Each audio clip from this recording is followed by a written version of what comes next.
on point of sale order line app helps to show an product image on the point of sale order line. So for that we need to complete some configuration. So for configuration we need to get into the settings.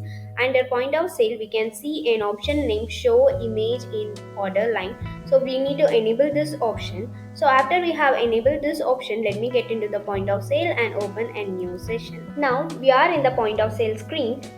When this feature is enabled, it will enhance the order line by displaying an image for each and every product that we have selected, make it easier for selling to quickly identify and process orders.